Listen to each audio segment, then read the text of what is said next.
Hit the button twice. Episode 132, take 2. Yep.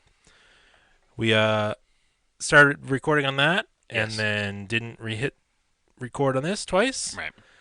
My headphones are still messed up. It's really weird. I'll Did figure you it out change them later. over? I did change them over. Thankfully, we were only like 3 minutes in, so we Yeah. didn't miss much. I'm only So we listening to can. myself in weird stereo. Weird stereo? Yeah. So not stereo? Yep. Okay. So we can repeat that first 3 minutes and nobody will ever even know. Nope. Except for the It's people that not listen. lost to history though because it's on tape. Yeah, we're going to get rid of that, though. All right. Uh, so welcome to episode 132 of Auto Off Topic. Take two. What's up, Brad? Not too much, Andrew. What's going on with you? Not much. After we did last week's episode, the next night we went over to the Lars Anderson, Mm-hmm. which is our favorite local automotive museum. Yeah. Yeah, it's definitely the closest and the best. Yep. And they've been doing a lot of talks. Excuse me. Like automotive TED Talks. Yeah. We went to one. We talked about it on Hot Rods. Mm-hmm. Yeah, the Race of Gentlemen. Yep. And the one they did the other week was you've probably heard of them if you're watching it on YouTube. You've seen Rich Rebuilds. Yep. He Tesla rebuilder. Yes, he rebuilds salvaged Teslas, and he started one that was in a flood, and then he rebuilt it because he didn't want to pay full price for a new Tesla. So he had a friend that worked for Tesla early on, I guess. Yep. And he got to drive an early Tesla, and he kind of caught the bug of how fast they were and how fun they were. But then he realized that he didn't want to spend $100,000 on one, so he started looking for wrecked ones. And then he quickly realized that wrecked ones were $40,000 or $50,000 until he whittled it down to this $14,000 flood car, which is obviously a serious decision to buy a flooded electric car from a saltwater flood. Yeah, really. I mean, that's a bold move. But yeah, he was into it for 14 grand, so he had to do something with it because he didn't want to throw away 14 grand. Yep. And nobody had really done this at the time. Get to the point where, if I guess what we learned from the thing was, if your Tesla VIN number is attached to a salvage title, Tesla won't sell you anything for it. Yeah, so it really comes down to the whole right to repair, and you should. We both strongly feel that you should be able to, if you own a vehicle, you should be able to repair it yourself. Oh, of You course. should not be beholden to a company or a single repair shop. Yeah, 100%. It seems very un-American to, or very Well, like especially for a vehicle like Tesla that doesn't even have that many repair shops.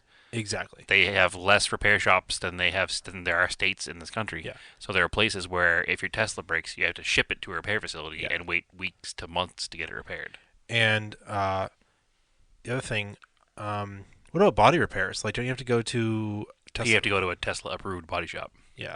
which, without naming names, we have had Teslas in our shop that have gone to a Tesla approved body shop Yeah. that we re-repaired. Yeah.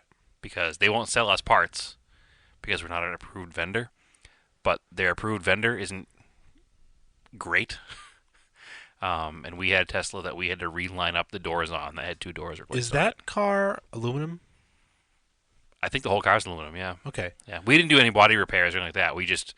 We took the doors back apart and realigned the hinges, and actually we had to do a little bit of a little movement on the pillar to make the doors line up. So if you've got an aluminum vehicle, say like an Audi A8, Mm-hmm. do you have to be certified for aluminum work? It's sticky. For Audi, Jaguar, Range Rover, etc., to sell me parts, to sell me a welded-on part of the car. I need to be an aluminum repair facility certified by them. Mm-hmm. They'll sell me any bolt-on parts I need. Okay. So Interesting. yeah, so if we can repair the panel, it's not a big deal. We'll just repair it. But if it needs to replace a panel, it needs to go to a certified shop for them. And honestly, with the amount of litigiousness in this country, Yeah. is that a word? Litigiousness? Yeah. I Okay, think so. with I'll give it to you. yeah. Well, anyway, with the sue happy people in this country, Brad didn't say the word right. yeah, and the amount of liability that's involved with repairing cars, Yeah. I don't even mind as much because there aren't that many all aluminum cars. No. And I mean, there was a recent case where a standard sheet metal car was repaired by a body shop, Yeah. and then it was involved in a serious accident again afterwards, Mm-hmm. and the body shop lost in court like Yeah. $32 million or some huge settlement. What? It was a huge body shop, big chain body shop. Oh, Yeah. okay. But they had it was a Honda Fit that was repaired. They replaced a roof skin, and they had not welded it in all the exact same places. Right. So when the car got in an accident again, it collapsed beyond the normal structure of the car, and the gas tank ruptured and burst the car into flames, and the people were trapped inside because the doors were jammed shut, Oh. and they got burnt up real bad, which is obviously terrible. But the body shop wound up being held liable because they didn't follow Honda's repair procedures for replacing a roof skin. Mm-hmm. So it's very, I mean, it's serious business. The car is Yeah. engineered to crash. So when one has been altered and crashes, and that structure is altered, then you Yeah, get they issues. can't be. Yeah, they can't guarantee it really anymore. They can if you follow the proper procedures. Every car has a proper repair procedure. Every Right, car right, has a welded-on panel.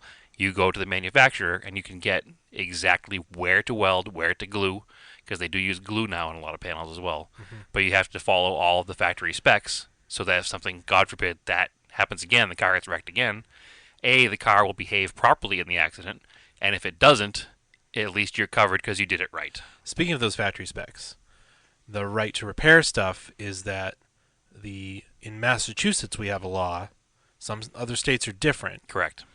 So that's part of it is that manufacturers have to provide that repair information Mhm. to Joe Schmo. Just Manufacturers have to provide the same information they provide to their dealer to any mechanic or backyard mechanic that wants to work on their car. Yeah.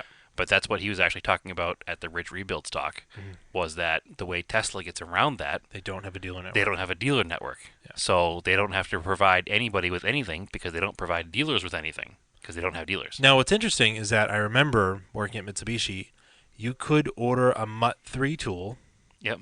Because we had to provide it to whoever would want it, Okay. but it would be like $5,000.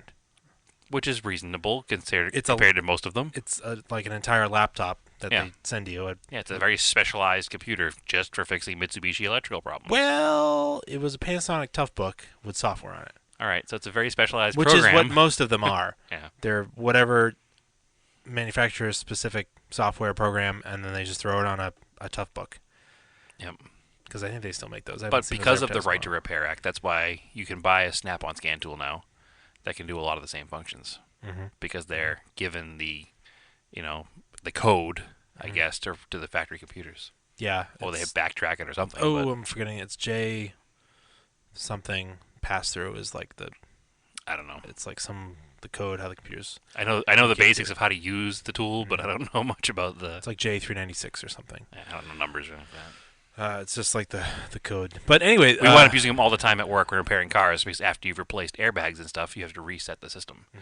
So, like the Snap-on reader will do all of that on most cars, not all cars. Some cars have to be reset at the dealer, just because we don't have the codes available yet. Some newer cars, a lot very of cars, newest ones. a lot of cars with like distance sensors, smart automatic parking, smart. The mirrors, the cameras. Some of the camera mirrors and cameras, some of the blind spot monitors, like Subaru blind spot monitors, I can't reset at work.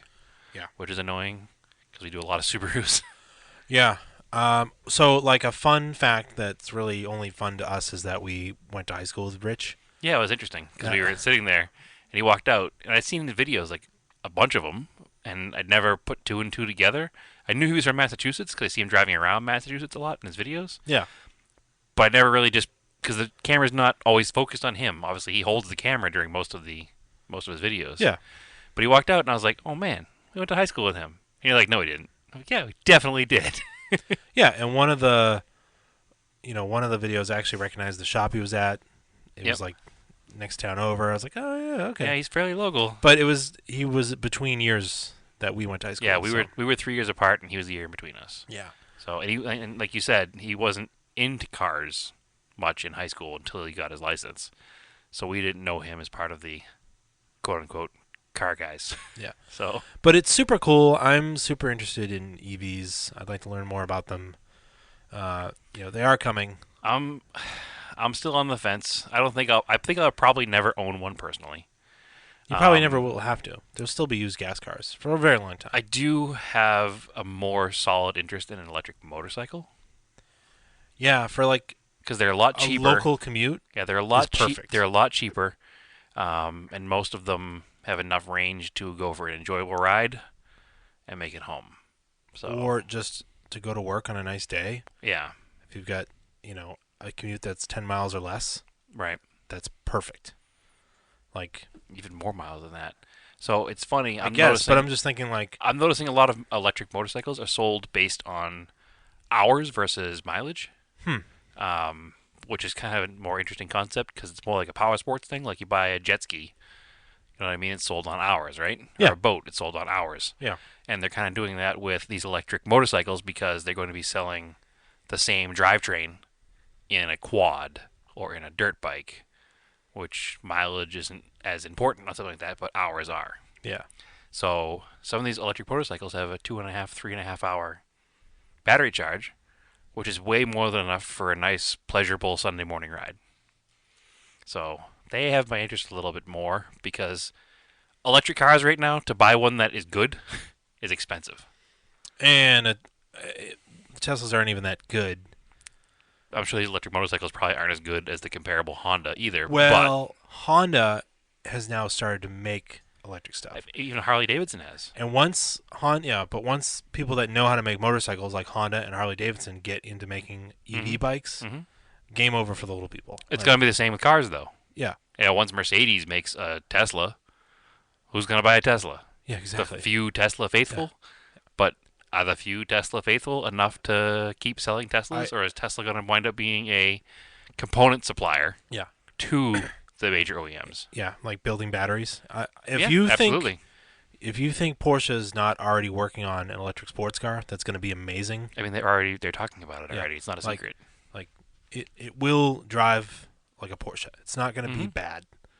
So It'll just be different and something to get used to. yeah, I don't. I don't. I don't hate the fact that they're coming. I just. I want to be involved with them because I just want to burn dinosaurs, man. Old man, get off my I lawn. want to make sure that they're good for enthusiasts. Yeah, yeah, we heard that on another podcast. Actually, I forget who was talking about it. There was I forget who the guest was on Jay the Lamb. Okay, J Lamb, yep, on the DWA podcast Hmm. was talking about Yeah, how we shouldn't idly sit by as enthusiasts. that's We right. should actively get involved with electric cars so you don't wind up with a Prius and no other choice. And that's part of what this Rich Rebuilds is doing. They are doing some modifying to these Teslas, Hmm. and as much as you can, and just being involved in them. And Yeah, like, well, actually, to plug him a little bit, he's opening an EV garage, yep. or working on opening an EV garage somewhere here locally, we assume, called the Electrified Garage. Yeah. And they're going to be doing maintenance and repairs on Teslas and all electric vehicles and modifications and hot rodding of these cars. So Mhm. that's kind of it's a whole new place where we're going that Yep. we're going to have to get familiar with. And I was talking about like adding EV motors to like existing vehicles Mm-hmm. on like the drive shaft, Mm-hmm. and apparently that is already a thing for fleet vehicles. Okay. There's actually a company in Boston that Yeah, does because it. you can eliminate the engine and transmission pretty much and just Well, they're like hybrids, so they're not quite. No, they do offer some full EVs, but it's interesting because they're doing them on like F-250s. so it goes in between the engine and the drive shafts. Yep, it's a motor that goes. They shorten the factory drive shaft. Mhm. It goes after the transfer case, but before the diff, Okay. so it can drive. It gives you a boost off of the line, Okay. so you're not using as much because that takes most of your fuel to get moving, right? Accelerating. Yeah. Accelerating. Accelerating. So yeah, that's where it puts it there, and then under braking, the thing switches to regen, Mm-hmm. and it's just when you're just coasting, it's charging. Mm-hmm. What's interesting though, and it makes sense for fleet because you've got fleet maintenance trucks that can go out and help you, but right now with the packaging, they remove the rear spare tire and they put batteries there on an F-250, Okay. which is fine for Well, fleet I mean, for because an you can, F-250, you can put the spare tire in the bed. I suppose, Yeah. but you want to use the full bed, and some of them do have batteries in the bed for like extended range, but the technology is getting better. Mm-hmm. But it's kind of cool because they're talking about it. The truck does not change. The usability of the truck does not change at all. It's All of the almost imperceivable as yeah, driving goes. all of the OEM powertrain stays intact. The four-wheel drive stays intact. The ground clearance does not change. The breakover angles, approach angles don't change. You can still use it as an off-road vehicle. Hmm. So it's pretty cool. What's the name of that company? XL? That's it? Yeah. Hmm. That sounds interesting. I haven't actually heard of that. Yeah. Yeah, and man, if you could add that, like I said, to like Any car? the blue Yeah. Colt, Yeah. you'd get like more. The thing would like roast tires off the line, right? Yeah. And then Still top out at 60. yeah, but like around town, say you got stuck in stop and go traffic, if you could just run it off the electric motor, so the Yeah. thing doesn't run hot, Okay, I'd be okay with that right? because it still maintains the characteristic when you want it to. That's what I mean. If Yeah. you once they get the battery small enough and the packaging small enough, and even like I'll use the example of 57 Chevy, all these old cars don't like to run and idle in traffic. Right. So if you're out cruising your old car and you get stuck in traffic, it sucks Mhm. because it's like you're worried that it's going to overheat Mhm. and like it's just not comfortable to sit in traffic with. And but if you can switch it over and it just runs on this little electric motor and you just Just to crawl along. yeah, just crawl along and then the electric power can run the AC system and you can just sit there in air conditioning comfort and you're not overheating your engine. It'd work great. I'm kind of down with this idea. It's funny because if you go back to like our childhood, Yeah. we were very big into electric cars because we had electric radio control cars Yeah. and electric slot cars, and it was just how they worked. And you talk about the technology progressing forward from now till whenever in the future. I mean, when you and I really got out of radio control cars was probably 20 years ago. And in the 20 years, those RC cars have gone from 12 minutes of runtime to an hour and a half of runtime. Yeah. So that's a significant step in 20 years. It's lithium ion, right? Right, but that significant step in 20 years in a toy car could probably be replicated in the next 20 years in the real cars. Yeah, when things The had to same kind use when electric cars were limited to lead acid batteries and Right. RC cars were limited to NiCads, NiCads. it just wasn't there. But now, lithium ion is really hard to make. And also not really good for the environment to make. I know there is another company in Massachusetts that's working on recycling these batteries because the value of what's in them Mm-hmm. is worth so much Mm-hmm. that they like grind them up and then pull all the heavy metals back out of them to put them into new batteries. Right. So, at least that technology has been worked on too. But it's there. It's coming. The world she is a changing. Yeah. I don't think, like I said, I'll ever be into a full electric car as my only vehicle. But I would 100% do it as a daily. I don't know. If I don't have that big of a commute, I totally guess, drive I electric. guess it depends on my commute and whatnot. I think that if I was in another life where I had like a second house, like on a lake somewhere or something, maybe I'd have an electric, run around town vehicle or something like that. But Yeah. I don't know. It just doesn't 100% appeal to me yet. I am into that XL idea Mm-hmm. where it maintains the characteristics of the gas. And it makes a lot of sense for fleet vehicles. You have so many of them out there. So It does, and it makes if the whole fleet is that much more efficient, then one of the biggest expenditures for any fleet is fuel. they also So- convert like Chevy vans. Yeah, it makes sense. So like buses and cargo vans and delivery vans, and that would also be good. I could see for big cities for smog and whatnot. Yeah, because a lot of cities are closing off certain vehicles for smog. Right. Boston has not done anything like that. I don't think anywhere on the East Coast has really done that yet. No, I don't Actually, think so. and nowhere really in America has done that yet. If you go to Europe, there's certain Like London, you can't drive the gas-powered vehicle in London. yeah, and there's certain times like when we were in Lisbon, we took that diesel-powered Portuguese Jeep for a tour. It could only be on Saturdays Mhm. because it's not allowed during the week because it pollutes too much because it's old and it's diesel-powered. Mhm. So stuff like that. So the EU is way ahead of us on stuff like that, but it is what it is. I hope we don't see that either, but I don't think it's that much of a problem around here because It all blows over to Europe. The wind blows that way. So well, I think a lot also what we have is, at least in the Boston area, you don't see a lot of older cars on the road every day. no, they don't last. Yeah, they all rust away. So it's not like we're going to have a big savings because, most modern vehicles are partial zero emissions anyway. Yeah. When they're in city situations, they're just, putting around. So I don't think it's going to be a huge issue here, but time will tell, I guess. I just hope it doesn't actually come to that. What do you got for any project car updates? Couple minor ones. Yeah. Um, One's a real big downer, but we'll get to that in a minute.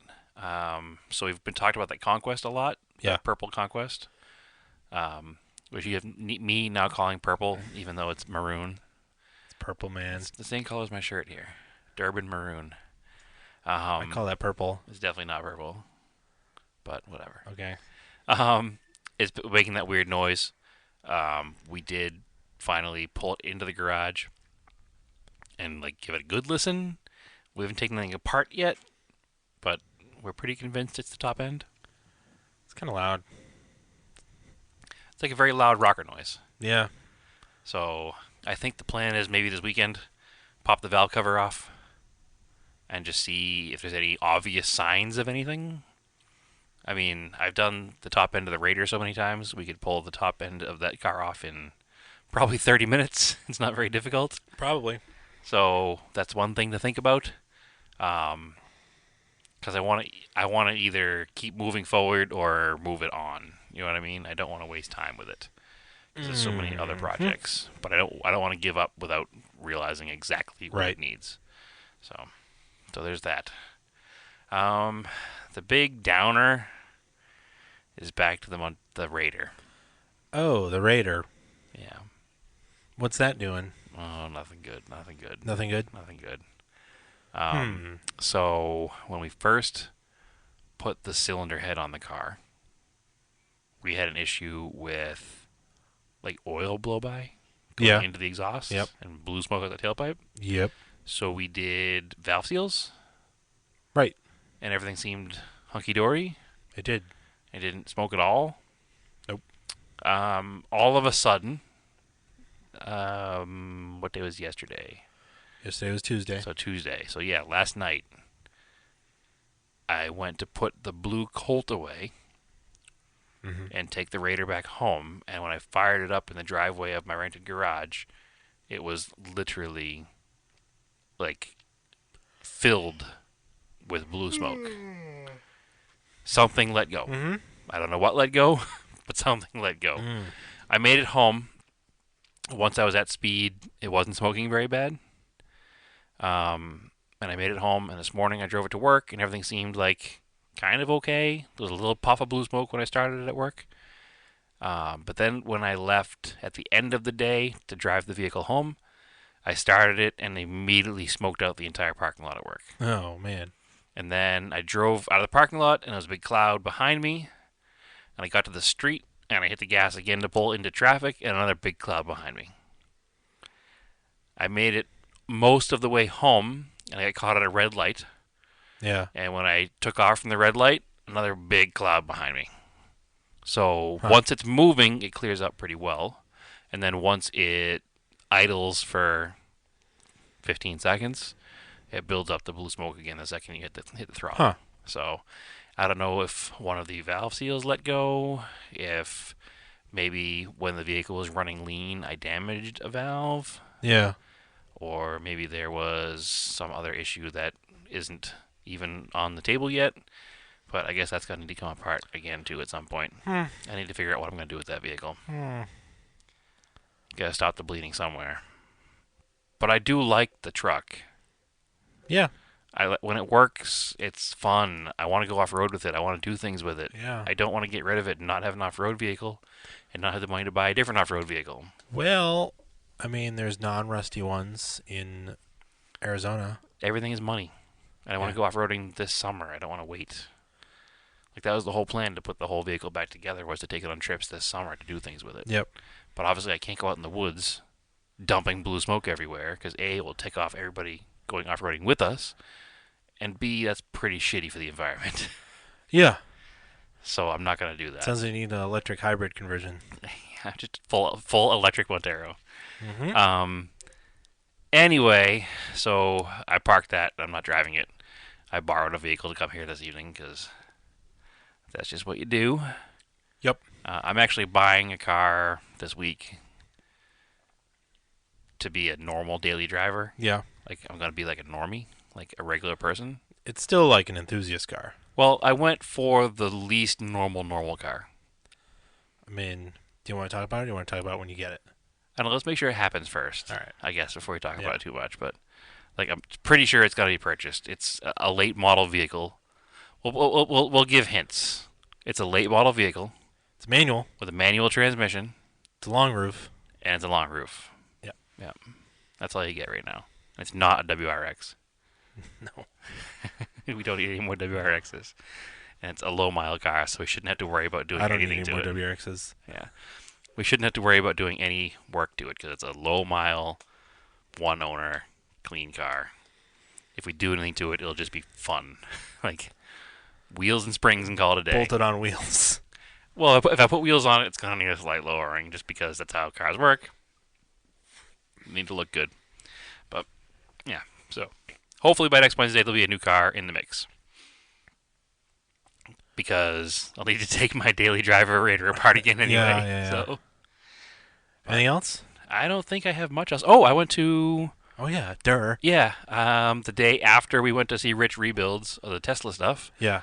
I jumped on an airplane the next morning after 3 hours of sleep. Thank you, Andrew, for driving me to the airport. Yeah, I drove you to the airport after after 3 hours of of sleep. sleep.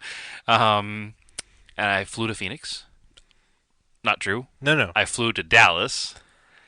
Rented Man, a. you get the locations always mixed up. Yeah, I do. So I flew to Dallas because I wanted to pick up the Sapporo, which was stored in Austin. Where? In Austin. Where was it stored? Oh, in the Austin? Petrol Lounge. Yes. Important to mention them. They're very cool people, and Yes. I owe them a lot. Yep. A lot of thanks. Yep. But the ticket to fly to Austin versus Dallas was like $350 more. Mm-hmm. So it was significantly cheaper to rent a car in Dallas. And it's only like 2 hours apart. Yeah, a little closer to 3. But regardless, it was a lot better. Yes, is that a drinking game? I said regardless. Okay, fine. It was significantly cheaper to rent a car in Dallas and drive it to Austin to pick up the Sapporo. So we drove the Sapporo from Austin Mm-hmm. to Phoenix. Yep. Which is about 15 hours. Oh boy. Yeah, we did it in a It's short period of time. yeah, because the problem with Austin is that it is basically 4 hours from everywhere. It's only 3 hours from Dallas. Yeah. Yeah. It's 4 hours from like the border of everywhere. Mm-hmm. Yeah, it's right, Texas. it's right in the middle of the state. Basically, yeah. Yeah. So we left Austin at the Petrol Lounge. Yeah. Again, big thanks to those guys. If you're in Austin, check them out. Cool place to hang. Cool place to store your car. Went down to check out the Alamo. So Mhm. that was neat. I'd never been there before. Did that whole touristy thing in that area, and then drove until we couldn't drive any further. Did the Sapporo leak on the Alamo? Yeah. Unfortunately, they don't allow you to park right in front of the Alamo, so no, it did not mark its spot on the Alamo. It may have on the street in front of the Alamo, where I drove the wrong way, which I will admit to now, because the signage was confusing. Yeah. So, picture, if you will, a no left turn sign. Yeah. But on the same sign, below the no left turn, it says buses only. Being as it's on the same sign, my brain said, "Oh, no left turn for buses." I agree with you. I would have said it's no left turn for buses. So I made a left turn, and then after I made a left turn, I was committed. On the street, it was painted "buses only." It should have been just a sign pointing to the street that said buses only. Right. That's what it should have been. Or left turn arrow that said "buses only." Maybe we're both idiots. I don't know. Nonetheless, I took a left-hand turn, went down the buses only way in the street. So I definitely drove right in front of the Alamo, while all kinds of tourists and locals turned and looked at me and were like, "What are you doing?" Yeah. I will also say, though, that after we did correct our mistake and a police officer pointed at me and made the turnaround motion to me, I found a good parking garage for the car.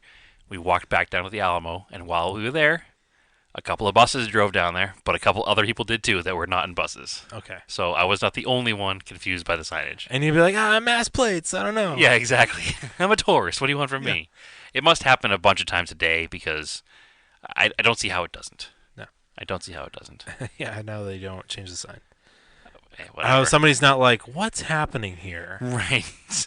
But anyway, so we checked out the Alamo. Went to the Riverwalk area of the city. It was really neat. And then drove off into the sunset for towards Phoenix. Obviously, we didn't make Phoenix in one night because we didn't even leave there until 8 or 9 or whatever. So was it New Mexico? Is what New Mexico? Goes Texas, New Mexico, Arizona. Yeah. Yes. So I knocked another state off my list of places I haven't been. New Mexico. New Mexico is very similar to West Texas and Arizona. It all kind of looks the same. What did the route take you through? Albuquerque? No, it was way south of Albuquerque. So you don't actually go through the entire width of New Mexico because where Texas kind of juts out underneath part of New Mexico. All right. Yeah. So you're only in New Mexico for I think it was What like highway is that? 3 Is hours. that like the 8? No, 10. The 10. It's the 10. We were literally on the 10 from pretty much Austin all the way to Phoenix.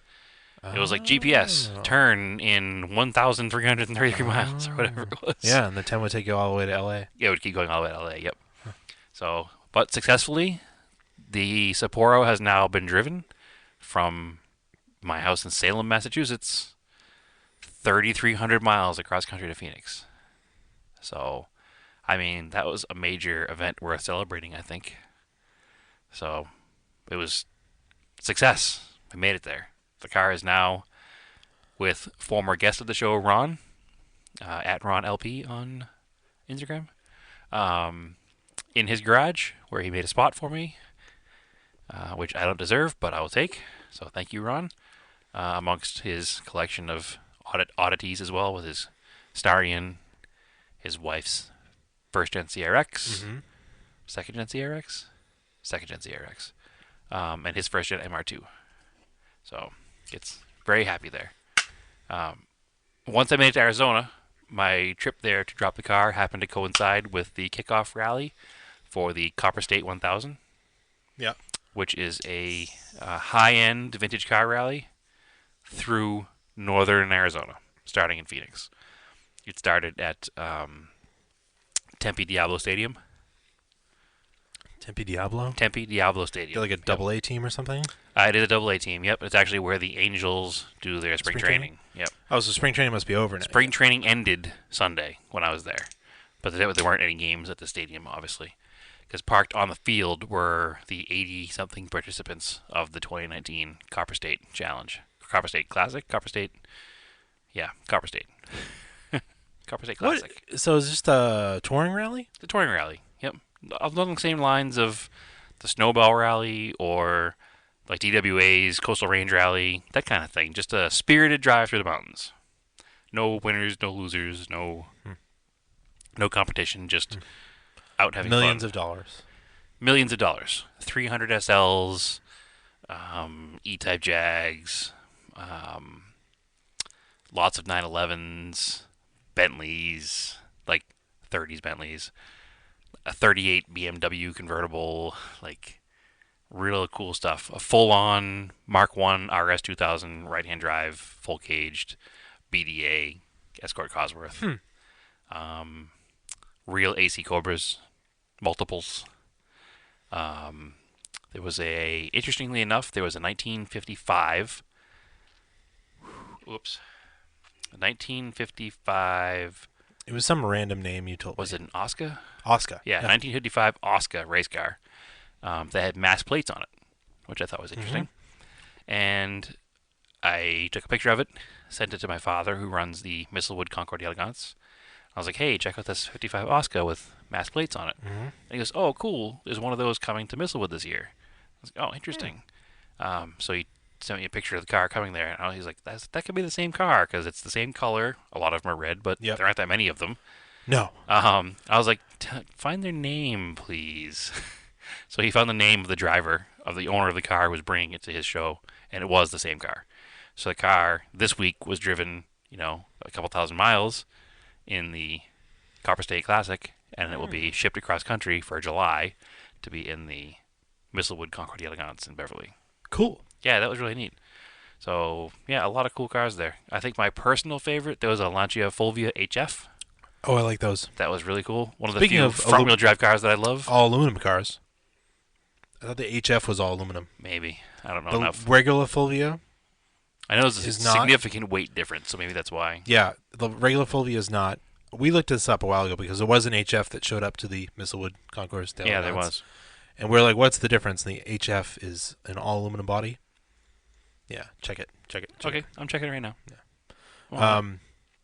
Yeah. So that sounds pretty cool. And what I think that was pretty much it. I haven't done anything to the cars. I tried to fix the tack in the Montero. Okay. I like took it apart and looked at it, and like checked all the grounds in the body, and they were fine. And like I also checked the ground for like the fuel tank, because that thing's been acting weird. But I really think it's just I think the little drive motor in the tachometer just died. And So you just need to replace the actual gauge itself. yeah, like I'll have to go to a junkyard and maybe a sport tachometer motor would be the same. I don't know.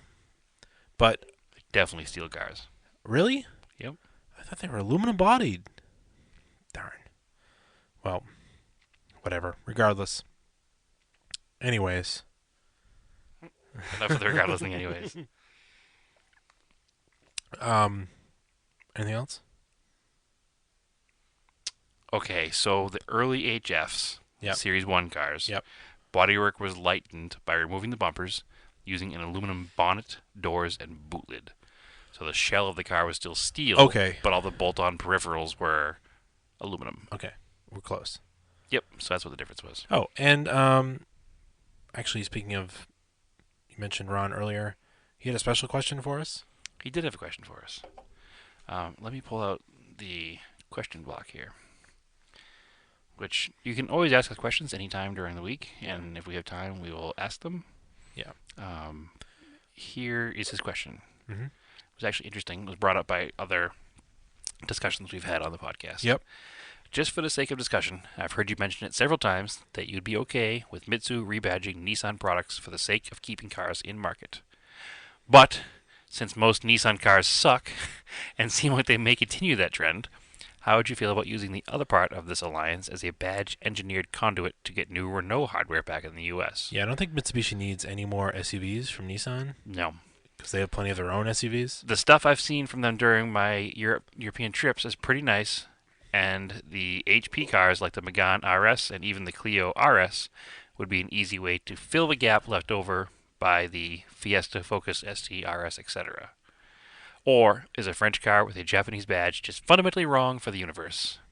At least Renault doesn't make CVTs. Yeah. Which is a very good point. Well, I would love to drive a Megane RS. It would be super cool. Probably call it a Colt RS. Okay. I That would be neat, actually. I bet they don't I'd have be down with that. I bet Ford has licensing for RS in the United States, something stupid like that. Okay. They probably own it. But there used to be a Colt RS. Actually, you can get a Chevy Camaro RS. Chevy's RS, too. So nobody yeah. probably owns the Yeah. RS. Yeah, that would be really cool. I don't know enough about these little French cars. I drove a Renault Clio. I rented one in Portugal. It was I like the Clio. super fun. Yeah. It was inexpensive, but still nice inside. Like, I guess I describe it as like inexpensive, but then the interior was like, I don't know, maybe cheap Volkswagen inside. Like, Okay. I don't know. It was pretty standard economy car for right now, with like decent gray plastics and piano black. So replace the Mirage with the Clio and call it the Mirage still. Be a better car. Yeah. Be a much better car. I mean, the bar's not very high. It would be. It drove. Actually, the one I had probably drove like a modern Mirage. Well, A modern version Modern of version of our our- old Mirage. yeah. Which, for those uninitiated, was 1.8 kind of- liter, 120 horsepower. This thing probably had 170. It's a little bit bigger of a Yep, car. but Had drum brakes in the rear. The era of Mirage we're talking about is mid-90s, and they were more equivalent at the time to a contemporary, at the time, Civic. So, like, the 95 Definitely. Mirage was more like a 95 Civic. It Yeah. wasn't like the new Mirage, which is more like a... I don't even know what to compare it to. It's a car. Yeah, it's got four wheels and a steering wheel. It's slightly better It's a than golf cart with doors. It's slightly better than a three-wheeled vehicle. Yeah. Uh, I mean, I don't hate them. I would drive one if they were cheaper. But yeah, I wouldn't. Yeah, There's worse. I don't know. The problem Not is currently on the market. It's better than a Nissan Versa, barely, but it barely is. better. But it is. But the problem with the Mirage, I don't want to get too off on this, but the for the money you'd spend on a new one, you can buy a nice used car, like a very nice used car. Yeah, that goes against any market. It goes into any market. Yeah, It's not. but For the money you could buy X new car for, you could buy a nice used car of anything. like So a really much nicer used car. you could buy a brand new Honda Accord, or for the same money, you could buy a couple-year-old Jaguar. You know what I mean? That's what's the comparison here? But I mean, like okay, like non-luxury vehicle, you could buy a much nicer. Okay, we'll put it this way: the Mirage costs base model $4,000 more than I'm paying for the mystery car I mentioned earlier. Yeah, Which is a much nicer car. significantly nicer car. Yeah, and the car is only 4 years old, 5 years old, 5 years Yeah, old. that's the real problem with it. Yeah. And there's such a penalty box car. Yep. If you don't have, I know Andy Lilienthal's got one, but But he has one that he has modified to Yeah. suit him. yeah, So it's probably a more And, more engaging vehicle to drive. I don't think I'm they not have- discrediting owners of these cars. I considered purchasing one myself as a beater. I seriously did, because I couldn't drive one like when I was commuting 50 miles a day, I couldn't, I used to or do 100 miles a day, I couldn't do it. I did 100 miles a day Couldn't do in a it. 1980 Dodge Colt, Yeah, well, you're weird. so I could definitely do 100 Couldn't do miles it. a day in a Couldn't do it. 2018 Mirage. The cool thing about the Mirage is there is aftermarket support. They rally the crap out of them in Europe and the Philippines and all over the place. So there's suspension parts, interior parts, hot rod parts for those cars. So you could make them inexpensively into a much better car. So, which is the only reason I'd buy one would be a hot rod one. Make a little Yeah, it's toy tough to out of it. justify.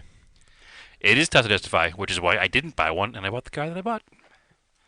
So, but I do think that So it's an interesting concept. we were talking about this question, and it came up. I was like, I think I saw a Renault badged Outlander, but that was wrong. It was It actually was a Citroen I saw or Peugeot. I saw a Peugeot badged Outlander Yep. when I was in Portugal, and it was a Peugeot 4007, Correct. and it is ugly AF, So, like so ugly. if you want to picture what this car looks like without looking it up, take a Subaru Tribeca Yeah, and then squash it like left to right, like make it narrower make it fit onto a and taller. second gen Outlander Make platform. it narrower and taller, and give it the same smiling lower grille of a last gen Miata. And then it was a Citroen C-Crosser. Yep, same vehicle, Oh. which is much better looking than the So there's two Peugeot 4007. French badged Japanese cars. Yep. Which is super weird. It is super weird. And, And if you go on later into his question, I already put that part about the fundamentally wrong thing about Yeah. it. But he does say about the Megane RS280. Yeah. Because he's taking a trip to the Nürburgring, and he booked one of those to run on the ring. Mhm. And Yeah, he was one of the saying, half-caged ones, he's yeah. like, this car already exists globally. It's an unfortunate shape that people insist cars now be, but the RS version is also fast. Yeah. And you can get the manual or dual clutch. Why not recontour the fascias and call it the Croissant Galant? Which I liked. I mean, the Galant is, it's not. Oh, that's not really a French word, but Galant. Galant. yeah. I guess it's kind of Croissant French. Galant. Galant. Galante. Well, I think that the surname Galant is French, isn't it? I don't know. I think it's E at the end usually. Talking about things we don't know about. Yeah. Good way to get ourselves yelled at. Yeah. If your last name is Galant and you're not French, I apologize in advance. Carry all the crusty bread in your Galant. Well, anyway, I think that about does it. As always, you can follow us on Facebook, Auto Off Topic Podcast, on Instagram, Auto Off Topic. Follow me on Instagram, Race and Anger.